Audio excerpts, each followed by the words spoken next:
Love అంటే feeling కాదు. మీకు తెలుసా, చాలామంది ప్రేమ అంటే ఏమనుకుంటారు? నాకు నువ్వు నచ్చావు కాబట్టి నేను నిన్ను ప్రేమిస్తున్నా.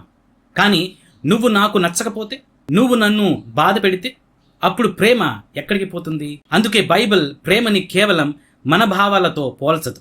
1 కొరింథీయులకు 13లో ఏం చెప్తుంది? ప్రేమ దీర్ఘశాంతము, దయ చూపెత్తుంది, స్వప్రయోజనమును వెతకదు. చూడండి, ప్రేమ అంటే కేవలం భావన కాదు. ప్రేమ అంటే ఒక నిర్ణయం. నువ్వు నాకు ఏమిచ్చావు అని కాదు, నేను నీ కోసం ఏమి చేయగలను అని ఆలోచించడం. యేసు మనల్ని ప్రేమించినప్పుడు మనం ఆయనకి ఏమిచ్చాము? ఏమీ లేదు. అయినా ఆయన మనల్ని ప్రేమించాడు. కాబట్టి మన భావాలు మారినప్పుడు ప్రేమ కూడా మారిపోకూడదు.